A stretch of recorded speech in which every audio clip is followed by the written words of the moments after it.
Good morning, guys. Give us a wave, Georgina. We're still alive. We've made it back to cereals for day 2. The sun is shining, and myself and Georgina are heading in to get a coffee, and then I have to be at Sam's Sprayers for 10:20 to get a ride on the sprayer and talk to Davey, the driver. So I'm looking forward to that. It'll be pretty cool. Here we go. Well, David, how are you? Not too bad, yeah, good. Are you all right with a mad Irish woman jumping in beside you now? If I can understand you and you can understand me, we'll be fine. Then we're on a winner. We're good, yeah. Okay, cool. So we're going to hop into the... What is this model? So it's the Sand 6,000 litre Infinity with a 36 metre boom on. Okay. And sort of our latest machine. Yes. And it's all we got to do is go in there and not mess up. Not mess up, yeah. I'll try not to distract you. That's all we got to do because everybody's looking and nowadays everybody's filming. So yeah. You know, got to do it right. You can't make a mess of it or else it'll be all over the internet. It will. No pressure. No pressure. Even I'm a wee bit nervous. Yeah.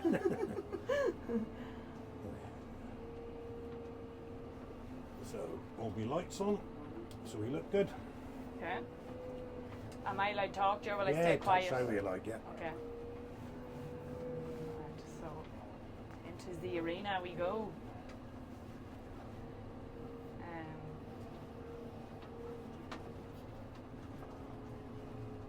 So I suppose if you explain a wee bit what's happening, so we've stopped, we've pulled up and we... Yeah, we're going to unfold the booms. Yeah.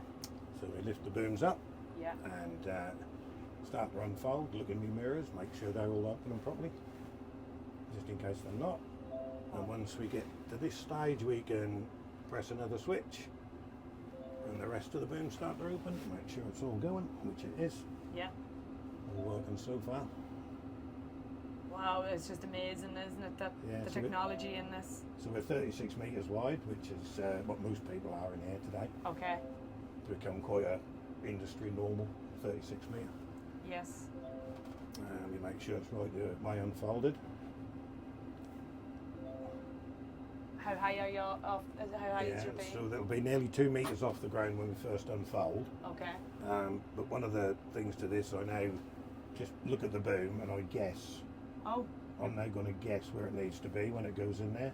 Okay. And I'm just going to lift that a little bit and lift that a little bit. So when we go in and I engage the auto leveling, I know it's going to be more or less right before it even turns itself on. Okay. So that's just how we do it. Cool. I've got the spray systems all ready to go. So you can tell what's happening here. I just pull that in there. That's on. Everything's ready to go. This is my boom leveling, ready to switch on. Okay. So everything, the sprayer side of the booms and the spraying is all controlled from this screen here. I thought it would be a good point to just jump in on this part of the video and show you a wee bit more about the GPS system, is it, that David's using? Yep. Which is Topcon. So I've popped in here, I've grabbed a hold of Per Rowan and he's going to explain a little bit more about the computer system that David's using. Yep. So, Rowan, I suppose just explain, this is the exact one that's in the Sam sprayer that David's in. Yeah, so David's got the same spray controller as what we're demoing here, so I'll just open that up. As David was mentioning, you can see like tank contents, application rate, speeds, sort of nozzle pressures, nozzle flows, and areas worked, and all the relevant information you'd need for doing spraying. your spraying. And then as he talked about, if there's something goes wrong or anything, do you get warnings up here, or? Yeah, so you would get some sort of yellow alarms that come up on the screen. Normally, well, what will happen is when you sort of get to the end of the row, it might tell you that you're approaching. So if you're pouring a cup of tea or playing on your phone, then you need to grab hold of the steering wheel and it'll tell you to wake up and come on. Brilliant. That's great to get a nice lowdown on the system that David's using at the minute. Yes. Thank you very much, Rowan. Not a problem. So for now, we're going to go back into myself and David in the Sam sprayer, and let's see how we get on. And you can see how much your water level is. Yeah, you've got your water level here, the water pressure, how much we're putting on, and which nozzles are being used. This will automatically switch nozzles as the pressure go up. It'll go from a smaller nozzle to a bigger nozzle. Oh wow! And then when it go even faster still, it'll put both nozzles on. Okay. So it does all that. And that 45 centimetres, what does that mean? So that's the height of the sensor above the crop when we go in. But you can take about 10 centimetres off that. We're going to be running only at just over 300 mil off the top of the crop. Oh really? Right, so quite close. Very close. The reason I do that is it's lower than you normally do. The reason I'm doing that is to reduce the drift. So I don't want to see clouds of stuff coming off the back of the sprayer. Yeah, okay, gotcha. So I'm running it probably lower than what I normally would. Okay. And to make it look good. I was talking to Ollie yesterday, he said there's like hidden bumps and stuff been put in here to make it sort of realistic. Yeah, that's on the way up, so you'll need to hold on. Oh really? Does it get bumpy? It will do, yeah. So he's now coming out and we're now going in. Yeah. So what I do is we come into the crop, try and do it professionally, spray on when we hit the edge of the crop. The boom leveling's engaged, the boom should have gone down. Yes it did, it's right down. Yeah, and away we go. Wow. We're fairly going fast. I'm going far quicker than most people would go. I'm now doing 16 kilometres an hour, which is faster than most, but I'm doing that to demonstrate the low drift coming off the nozzles we got selected. Okay. And if you look, there's hardly any drift coming off the back of the boom. That should be a nice solid water pattern. Yes, I can see that. Looking good. All right. So far so good. So far it looks great. David, when we get to the end, we've got to engage the four-wheel steer system on the machine, so all four wheels turn. Oh, does it? Yeah, and that gives us a nice thing. So I'm now going to engage the four-wheel steers engaged now. Did that with my foot. All right. And I'm going to hit the spray off and put the booms in a headland mode. So what will happen, spray goes off, and the end of the booms are now got to lift up in the air, so they don't hit the ground when I turn. Okay, because when you turn, if you hit anything, I suppose you could. Yeah. And then the trick here is to nice steady turn in here so we don't make the boom upset, and line the sprayer up nice and square, nice gentle turn. That's the boom now kicked itself straight. I put the boom down level, spray on, and away we go again. There's a lot going on. There is. So here's your hidden bumps coming up here. Oh, I see them. Yeah, so some people have been, not criticising anyone, some people slow down for this, and that really is a struggle. Yes. I'm going to speed up, and we got to hit those at nearly 17k. Okay. It affects the machine less, so you will have a bump, but there we go, over the railway sleepers, and that's it. Oh, that didn't feel like much at all. And never upset the boom, and we hit that 17 kilometres an hour. Right. I'd say people outside didn't even know there was a bump there.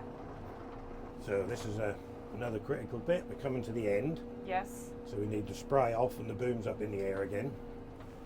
But when we turn down the grass, the boom's got to come down much lower. Okay. So we need to get this right. So it's spray off now, boom's up in the air. All right. And we aim for the other side of the arena. And I'll now put the booms back into auto, and they should drop down right close to the ground now. Oh, they're very close. And I'm going to hit spray on, and I'm actually going to go down here at nearly 20 kilometres an hour, which is probably ridiculous spraying speed. Yeah. But we got no drift off the booms. Yeah. The booms are totally planted. Lovely. I noticed that yesterday when the SAM sprayer was in, that it was much quicker than any of the other ones. Yeah. And you wouldn't normally spray like this, but I think it does draw attention to this. Yeah, it's good to show it off too, isn't it, what it can do? So this is another thing which I'm doing really quick. Don't scream. Why? What are you going to do? So we're going to hit spray off. Okay. And now put the booms up into the turn mode. Four-wheel steer. Yes. All right? And I don't really slow down much for this. It's not got to turn over, don't be alarmed. So we're now on full turn lock. Whoa! Alright. Oh! I feel like I'm on the hurdy-gurdies. I've just done that turn at 12 kilometres an hour. Jesus! Which is pretty quick. But we got a hydraulic suspension system that allows you to do that. The machine doesn't override. So we got the boom back down again, spray on. Back up to the end. So what speed were you going when you did the donut? 12k. Fucking hell! This is a machine, isn't it? Yeah. And all four wheels are turning around there. All four wheels are on full lock then. Brilliant. And it's actually turning in the length of the machine. Oh wow. So it's very, very tight turning circle. And you need that, do you, when you're out spraying smaller fields? Yeah, is that well, so much if you're in things like potatoes and that, it's really nice to have a nice tight turning circle for getting into rows and things like that. Yeah, so you're not missing anything. No. So this is where you we fold up. So I've got spray off now, and I'm lifting the boom right to the top. Yeah. So you'll now see the boom will go up to nearly about 2.5 metres up. Yeah, she's up there, yeah. I'll put it in 4-wheel steer, so we've got a nice, we're supposed to go into this little box to fold up. Yes. And we do that. This is the last bit that can go wrong, so we now start to fold the boom up. So the end sections are coming in, hopefully. Yeah. I let them come a little way. Now all 3 sections will come in together, and the boom is now levelled itself, and so it can't fall over one way or the other. It's amazing, just the technology and the engineering, and wow. So we're all folded up. I'm in 4-wheel steer, and this is important. Some don't come in here because they can't turn out on this tight thing, and we can do that dead easy. Full lock on, David. Full lock, there it is, that's full lock. Now we're out, and we're gone more or less back up the side of it, which is good. And off we go. And that's you done? Me done. A wee sigh of relief there. It's more of a sigh of relief for me because I didn't distract you too much. That's good. You didn't. Well done. You just got to have a plan, haven't you? So that's you now, back to the Sam's stand for another couple hours. Back to the stands, cup of tea. Cup of tea. Do it all again later. Wee biscuit. Do it all again later. Right, this is where we part ways. This is it. David, thank you very much. Enjoy it? Yeah, that's been brilliant. Good. And best of luck in your later demonstration. Yeah, thank you. I'll be outside videoing you. Yeah. Hello. Well, here by popular demand, we're at the McHale stand, and we have the lovely Kieran, and we're gonna get filled in on this beautiful V8. It's a different sort of V8 that I'm used to talking about behind us here. Is this new on the market? Is this new to McHale? Yeah, it's new to Kieran? McHale. Okay. So it's basically, of course, belt baler, 6-foot bale. Yes. We found a lot of people, especially on the east side, wanted to make a 6-foot bale. Okay. We always had made the V6 750 or the V6 760, which is a 5'6" bale. Yeah. But then somebody wanted to go up to a 6-foot bale. By 6 foot, is it 6 foot wide? No. She's 4 foot wide, 6 foot high. Oh, 6 foot high. Yeah, Okay. but you can make it to whatever size you want. You can go from a 2'6" all the way to a 6-foot bale. Oh. Because as a belt baler, you can change all them settings in the cab. Okay. You can change your inner core density, your inner core diameter, your outer density, your outer diameter, all in the cab. And is it easy to change all that Yeah, them sort of settings? all in the control box. Okay. Now this particular machine is, of course, Isobus. Yes. So basically what that means, you can plug it into the back of the tractor, Yeah. and you can work it through the screens of the tractor. Okay. This machine again is camless pickup, which is a new type of thing we've now fitted onto the balers, which is a 6-tie bar, so there's no cam track, no cam bearings, anything like that. Again, the customer that wants this machine wants a 1,000-speed gearbox. Okay. So again, from 540 to 1,000, and he wanted 15 knives in it as well. So there's a chopper in this, but you can knock the knives out of the machine if you want. So again, press the button in the cab, and the knives go down, or of course the knives come up. Okay. As you probably noticed as well, there's a drop-down floor. So there's an unblocking mechanism. So basically that's the floor, handy. so Yeah. handy. So again, he's not going in there trying to pull the grass out. Yeah. The floor in here automatically goes down. Put on the PTO, lump goes in, bring the floor back up and go, and away you go. So for the likes of me, who likes to get balers stuffed and blocked up, this would be the job. That'll go on. You'd You trust won't me need to with get this. out and get your hands dirty. And, yeah, You can cut my hand off. or cut your hand off. Again, like as you see yourself, it's got the bigger wheel as a standard on it, which is a 560 tyre, which is a big wide tyre on the standard 8-stud axle. Yeah. Brakes on it as well because it's a high output machine. So again, you need to be able to stop. Yes. So to make it easier to stop, hydraulic brakes on it. You can get air brakes as well if you want as well. Okay. So very, very simple machine. You've got a slip clutch in there to protect the pickup side of it, and another one on the PTO shaft if it blocks in at the rotor side of it as well. Okay. So you've all angles taken care of. You've the bale. How many any size? You've all your different sizes of bales. If you get her blocked, you can drop the floor and Exactly. unblock her from the cab. You have your strong hydraulic brakes. Give us a few other. Yeah, tell us a bit more about her. This particular machine has 3 belts on it as well, and there's a heavy duty belt as well. Yes. So, okay. so there's more ply of canvas on the belt, so which makes it stronger. Yeah. Again, you need to have that when you're making a bigger bale. Because Okay. you're making a bigger bale, you're more weight, It's heavier, heavier, yeah. more size, more everything. Yeah. This particular machine as well has got the heavy duty tension arm in it as well, which is basically what moves back as it makes the bale.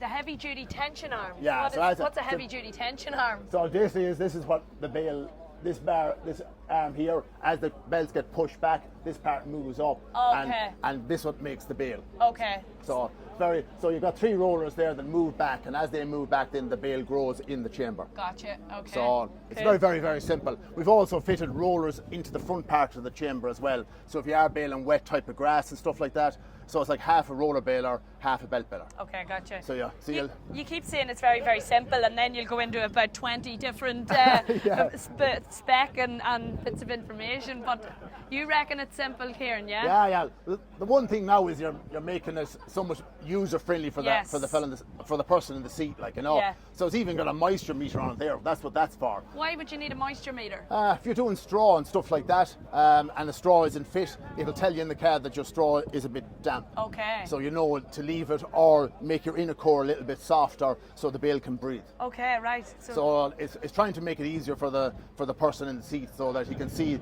if it's fit to bale or not fit to bale. Yes. And you can change settings to make it better anyway to bale or whatever, like, you know. This is just an ECU unit, which is basically the brains of the machine. Of the machine, yeah. That's what it is. It's even got a camera. Oh, right. What is this going to be that's inside when your bale's being made? No, that's outside. So even as the bale has been transferred from the chamber out, you can see if there's something behind you, you can see what's behind you. Okay. It's just like a safety thing more than anything else. Yes, okay. But again, that's you can have that in the cab, and you can see what's going on behind you. Yeah, and it just makes it easier for the. You're just trying to make it more user. You're getting that cameras on trailers now. You're getting it on a lot of other things now. Just so I suppose it's a safety thing as well, isn't it? Yeah. So you can see what's behind you. Yeah, exactly. It's an intelligent machine. Yeah, just like. We've always done the roller balers, and then we've of course went from the roller balers into the belt balers, and then of course we always had the V660, and then we progressed into the V6750, and now of course progression again is to go to the 6-foot baler. We get the V8 out. The V8, exactly. You can't go wrong with the V8. No, you definitely can't go wrong with the V8, like, at all. So we do a non-chopper, and then we of course do a chopper one, and you just keep on progressing from there, like. And many of them sold in Ireland so far, or? I think there's 1 or 2 being sold now, like, you know. Like in Ireland there will be a big market for roller balers. Yes. As we're over here, the west side, we say Wales, of course, you get a lot of roller balers.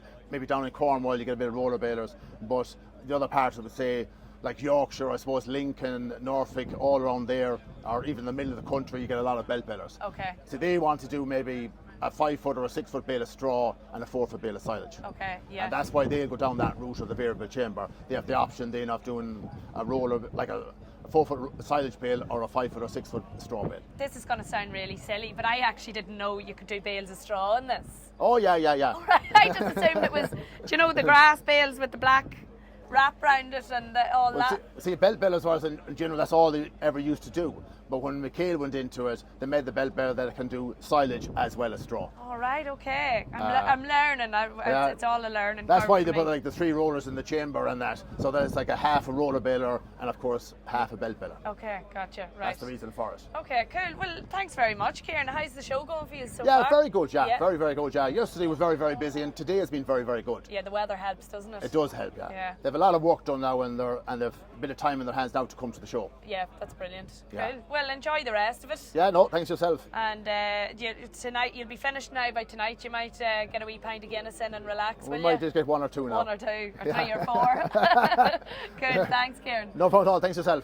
Right, and then as we finished our wee interview with Kieran, our wee Georgia popped up here and said something about finance that I didn't understand. So what was it you said, Georgina? I'm really proud to work with MacHale.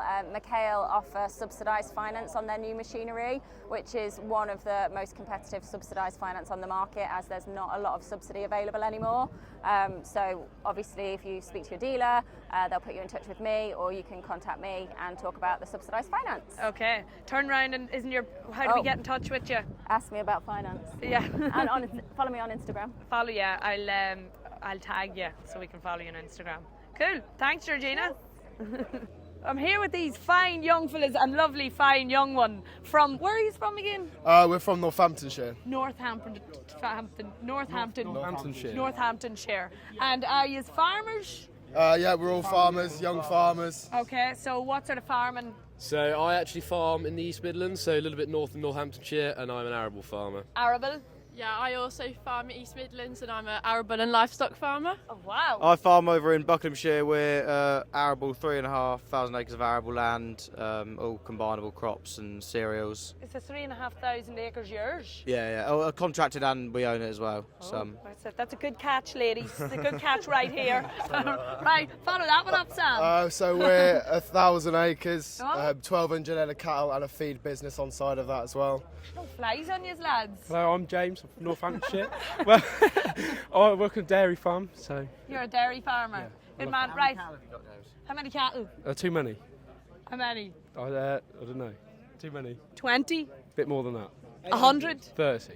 No, a bit more than that. About 100, 180. 180? Something like that, yeah. Okay, so you're a busy man. Yeah, too busy. Right, tell us what is the best thing about Cereals 2025? Who's going to answer that one?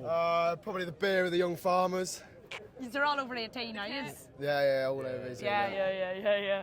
So, And what's the best thing? The kit, The what? the kit, tractors. Oh, the gear, Yeah. the stuff, Yeah. the kit. Okay, cool. John Deere 9RX. Oh, I did see the 9RX. She's nice. Right, so I'm going to just give you this microphone. One of you can take the job of being presenter for me. Okay, off you go. that's good. I'm going to go to the beer tent, so you can take it away, lads. So, my name's Sam, and today we are at Cereals for Sammy TV. And today we're going to go find out what it's all about. There you are, Will. Look at you. The big handsome head in you. So this is Will from Ceres. Yeah. And he just provided me with a snack bar for my coffee. So he is forever my favourite employee at Ceres. Come out of Will's own pocket. This is the lovely Martin. I'm not lovely, I smell. Yeah, It's well, been warm. apart from that, he's a nice person. He smells, but he's a nice person. Are you happy with your party yesterday? There was a big party here yesterday, and all the celebs were here.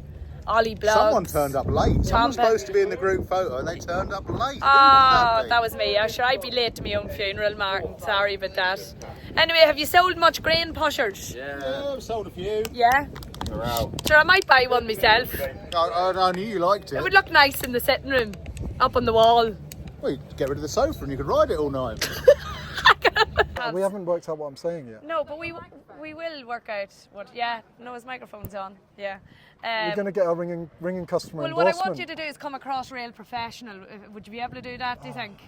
I'll try. Try your best. It's the end of 2 days of the show here. I know, you know. yeah. Here, It's quite hard going. tell me about it at 17 pints of Guinness last night. So this is John. Oh, John MacArthur. So you must be the main man of MacArthur's. That's right, yeah. Oh, right. Well, me and my brother. Okay, so you're quite a smart sort of a fella. Try to be. I'm very professional. You look like a smart fella. Right, what do you do here, John, or what do you create, or what? So we're working in grain drying and storage. Okay. And so across the UK, across Ireland. Yeah. And so installing grain dryers, grain handling, cleaning equipment, Yeah. silo systems, all that kind of jazz. Anything to do with post-harvest? Yeah, that's pretty much us. Yeah, See how I that's do, that's People good. think that I don't know much about farming, but I know a little bit. A wee bit. A little bit. Tell me What's about your- Ireland. Tell you about Ireland and the farming there. And Ollie Blogs. Every interview I do, Is he wrecking it? he has to get into the middle of it. Yeah. It's like be professional, and then Yeah, just, be professional, and then Ollie gets in the middle of it. Yeah, tell me about Ireland. Yeah, so we've got lots of customers on No, I farms just and meant in the Ireland mills. in general. Tell you about Ireland in general. Yeah. Well, I'm originally from Donegal. Are you? Yeah. No way. Well, my dad, Your the family. dad. Yeah, That's a good part. yeah. Part of Ireland. Is he a good driver? No, he's terrible. All right, because usually very good drivers come out of Donegal. Is that true? Yeah. They're all good pilots. Yeah, very good pilots. No, I was only joking. Tell me about MacArthur in Ireland. So you obviously sell a bit of stuff to them. Yeah, so we're selling equipment across in Ireland, and we're working with some big mills, but we're working on farms as well. Lots of mobile dryers over there. Okay. So it's a busy part of the world for us. We're also doing lots of projects with bean processing and roasting, because you boys have got lots of beans over there now. Oh, do we? Yeah. Did you not know that? Everyone who watches you will know that. Oh, right. And so we do lots of bean processing for livestock industry as well. And so that keeps us busy over there. Okay, cool. That's good to know. And tell me what's your sort of best product, or what are you most well known for? What was your first? In Ireland, we'll be well known for the Magmar dryers. Lots of those machines over in Ireland. Okay. But then increasingly we're working with the grain handling equipment, the Scandia handling and equipment, and the Svegma grain dryers, which we've got lots of big mills and bits and pieces around Ireland. And so, and then a bit of the cleaning stuff as well, but the mobile cleaning, that's more something that's done over here. So is that all just one contraption, or is that a load of contraptions just thrown into a No, trailer? no. This works. This is the thing. This is one This is the contraption. thing. So your auger up the far side, and Yeah. it loads into the cleaner. Yes. It goes into the cleaner. This is for separating an intercrop. Okay, Wow. so where you grow two crops together. Yeah. And you take the large impurities off the top. You take the first crop off the middle screen, the second crop off the bottom screen, and then the fines drop out the bottom. So you Okay. grow your oats and your peas together. Yeah. And you get more than you would if you sowed them separately, and then you split them on a bit of kit like this. Is that where split peas comes from? No, that's when you split Alright. the peas in half. I thought I was. I was like, I thought you knew about farming. Then. So I should have just said yes. I was going to come across really smart So there let's in do my that own again. head. Is that where split peas? Is Yes, that where it split peas comes from? No. Cool. Well, I'm in a mad rush because we're getting to the end of the day and I want to get a few other people into the video. But thank you very much for taking the time out to talk to me. Great to meet you. And and So are you going to pinch Ollie's job then? yeah. Well, that's the plan. He's Yeah. getting on a bit Yeah, now. yeah. I like think people are getting sick of him. Oh, You know, it's look alright. at him there, schmoozing Okay. around. Isn't that right, It's alright. Ollie? Yeah. Just say yeah. It's the new kid on the block, like. Yeah, I'm taking over from your job.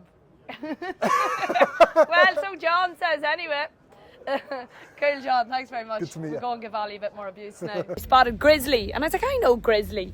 So I spotted this. And then we've Joe and Rusty here as well. And you've a big new contraption on the stand, do you? Isobus bale trailer. Isobus bale trailer. It's a big lump of a thing, isn't it? It's an overspec. Overspec. It's all fully Very automated. You can never be overspec. No, you can't. Everything the customer wanted with the clamping instead of the straps.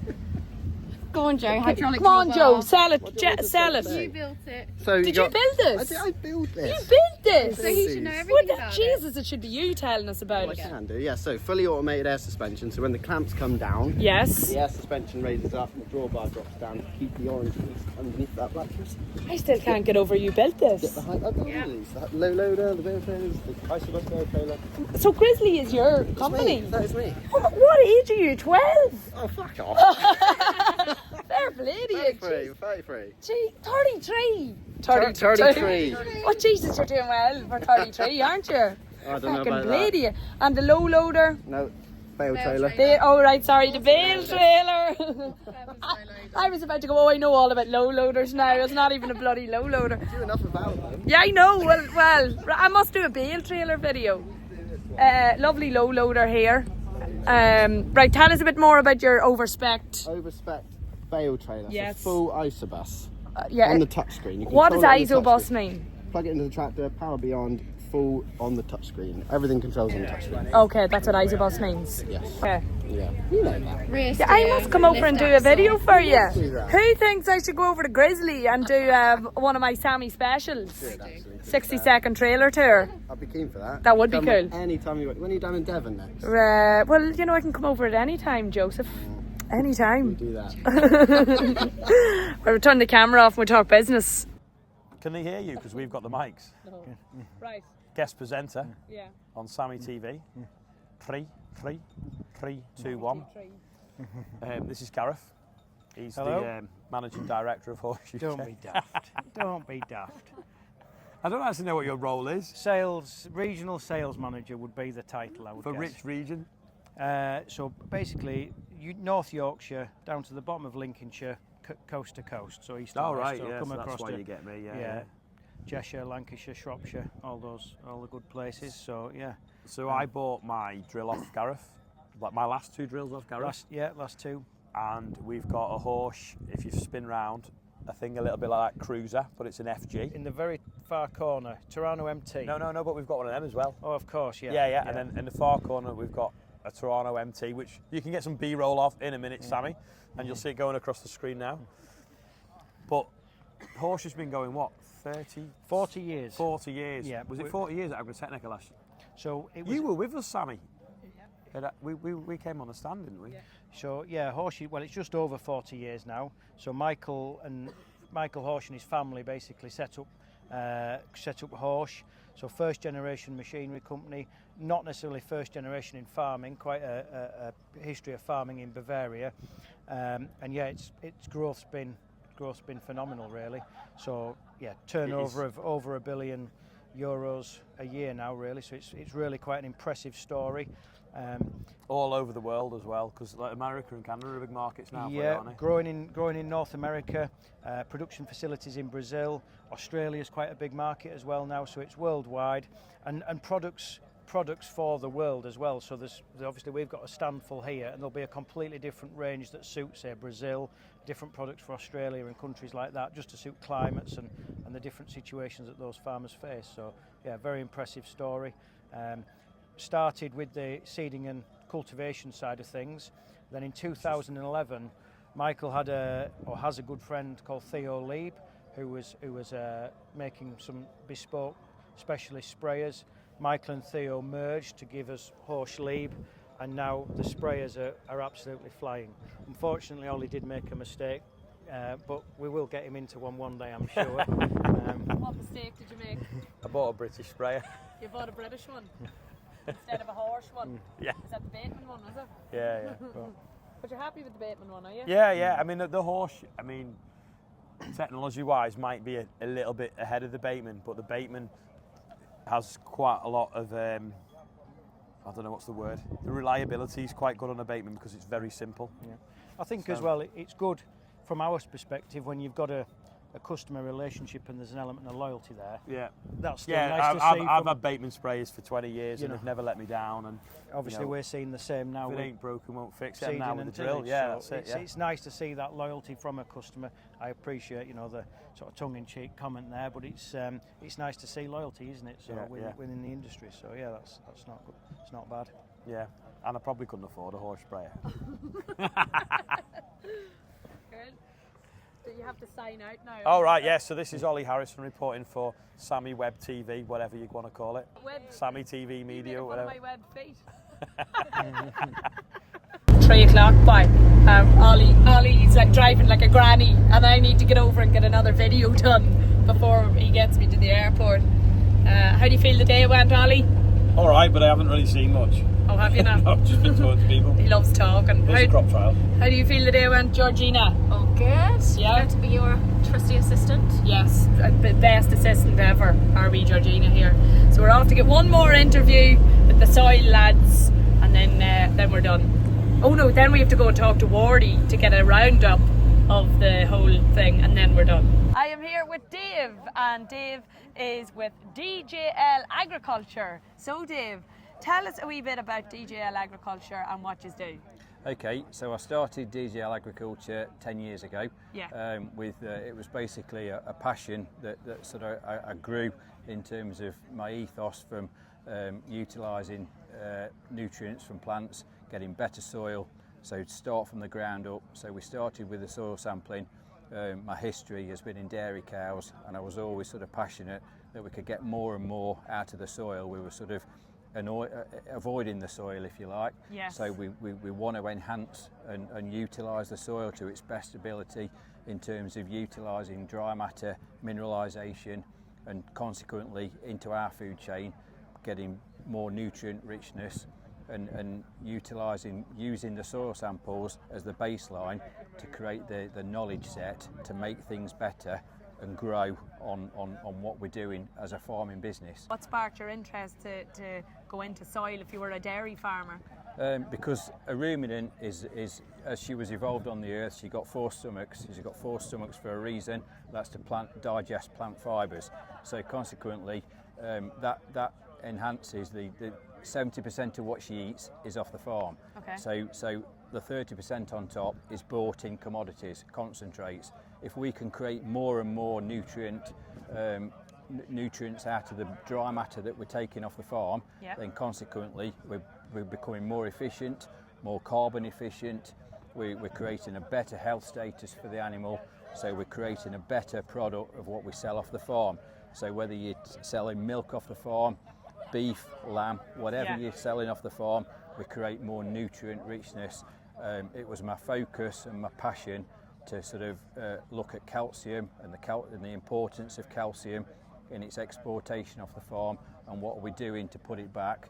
And that was my thinking behind DGL Agriculture in terms of soil management, soil sampling, to look at the calcium, the most important cation in the system, to look at how we can put it back, and to actually acknowledge the calcium magnesium ratio and the base saturation, not just the pH. So that naturally by default puts the pH right, because pH is a measurement, an algorithm. So if we keep the soil pH right, we keep the animal pH right. Okay, cool. So it's kind of from the ground up. Once the soil is right, the right nutrients are getting into the plant, then the right nutrients are getting into the cow, into the milk, and then into us. Is that right, to sort of create the whole chain? Yeah. And so what do you do at the minute now? What would your average day look like with DGL Agriculture? Okay, so we basically start as we've got the Can-Am here. Yes, with a Wintec soil sampler on. What's a Wintec soil sampler now? The Wintec soil sampler is basically, we go across the field in a W shape, and we press a button, and that piece of kit puts a probe into the ground. It takes soil into a tray. Okay. Consequently, which we collect, we send off to a lab. Yeah. When we get that result back, we then go to the farm.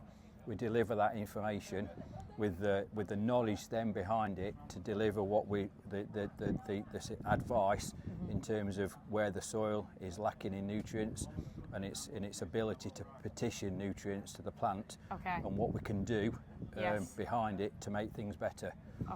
In terms of whether we're putting biostimulants on, whether we're feeding, so what we're consequently with a view to getting better carbon exchange, so better photosynthesis. Okay, yeah. So that's what we're doing in a farming system. It's all about photosynthesis, and if we can create a better photosynthesis, we're creating a more efficient plant, more efficient farming business. Okay, so if I'm a farmer, I can call you out to sample my soil, you send it off, and then you can tell me basically an in-depth analysis of what you need, what you don't need, and how you can treat the soil, and how you would even treat the plants growing on it and stuff like that.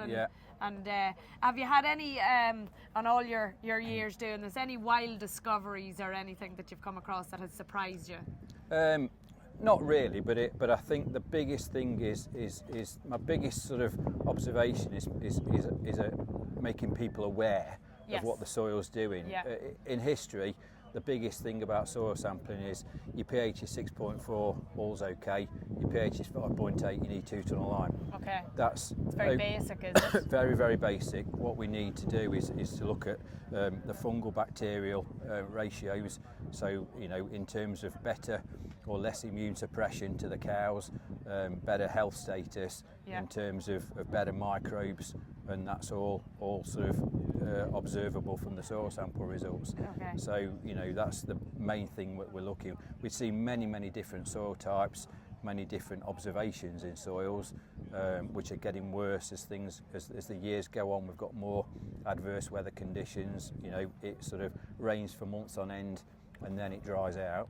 So consequently, that soil gets like concrete, and then we wonder why. But in actual fact, we're losing so much water because it lets water run off, and it's lacking its permeability to go through the system. Yes. So consequently, we need to be observation, and we need that as an observation. And what can we do about it? Okay. And the answer is let's exchange more nutrients. Let's be more microbe aware, and that's going to help our system, our gut system. And how long do you think it's going to, for what you're trying to do now and what you're trying to achieve, as you said, like there's a lot of things needs improved.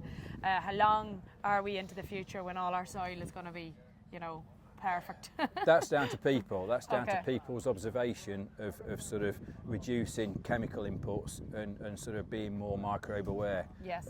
It's all about the soil is like a stomach. Okay. If you're lacking microbes in your stomach and you eat your meal last night and it's still sat there, we're lacking the ability for that digestive system to start turning it into amino acids. Okay. And then consequently, it's the same in the soil.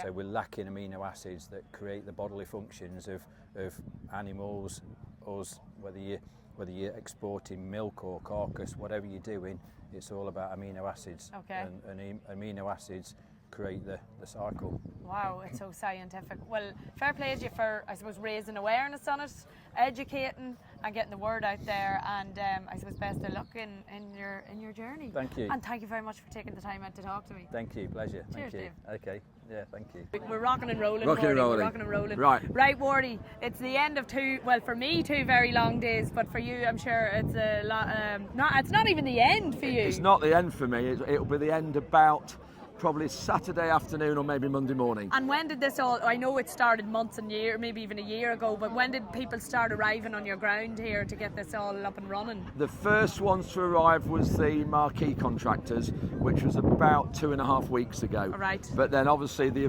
planning of the event was probably a year and a half ago, and the first movement of the soil was last August. Okay. And then the plots went in September, the grass went in September and October.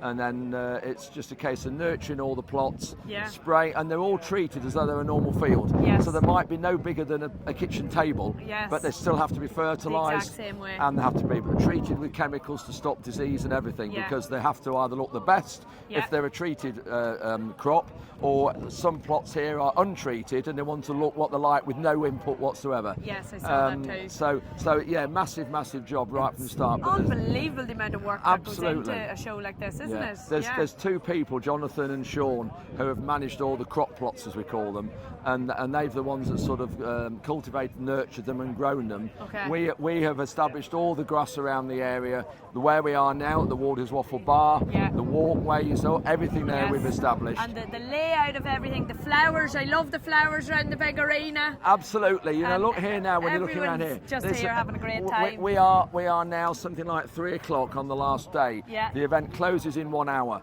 And we have still got a huge number of people around here. Yeah. And it's the first time, I think, that a host has ever had their own hospitality area. Okay. And we've got the young farmers area here as well. So to have the two combined is just makes brilliant. for good crack. Well, you're a great host. You're a great. I love it. I enjoy it. I couldn't fault you now. Yeah, well, thanks, Sammy. I really enjoy it. But so far out of the 2 days now, what's been your highlight?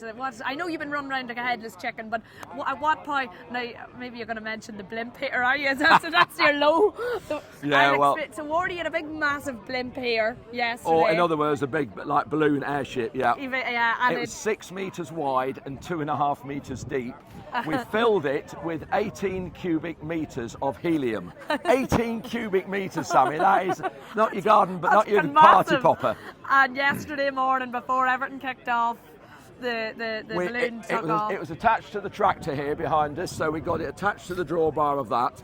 I'd got permission from RAF Cranwell to hoist it, and we'd got it around about 30 metres. It was a little bit breezy. It was swaying about. At one point I spotted it. It had actually got stuck on those wooden spikes at the top of that marquee.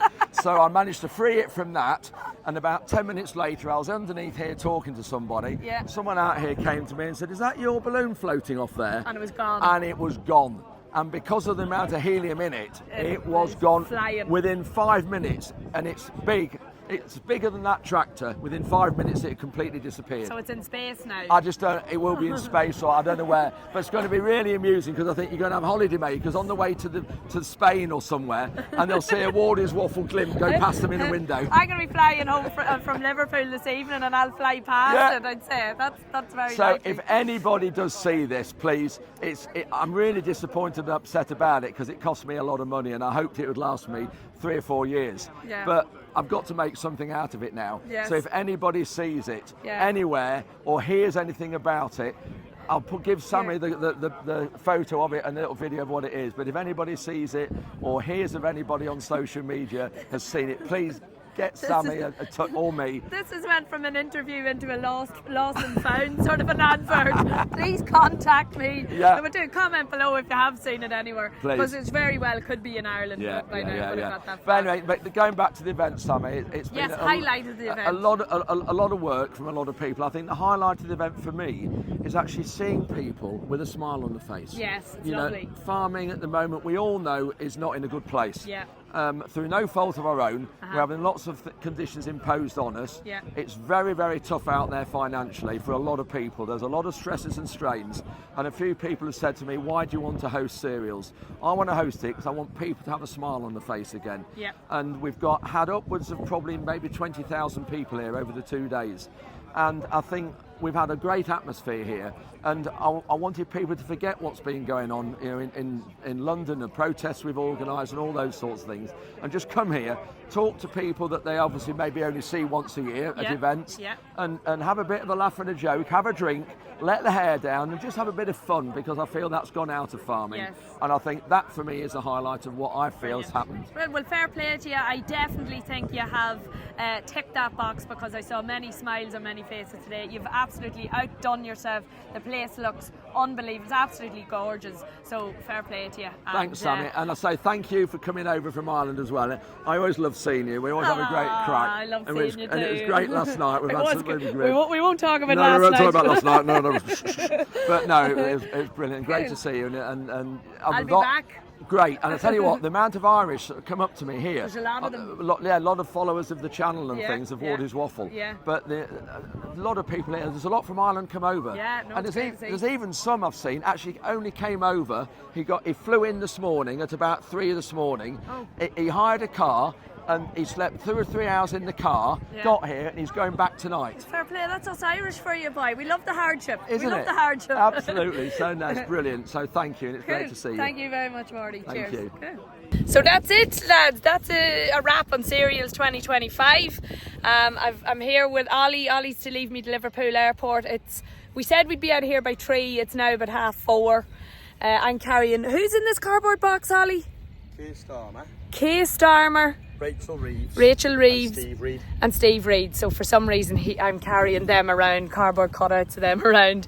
Fair play to Wardy and his whole team. It was an unbelievable show. Not only was it very educational, it was very beautiful and pretty to look at, but most of all it was great crack. So thanks for watching, and we'll see you soon. Good luck. Now, Liverpool Airport.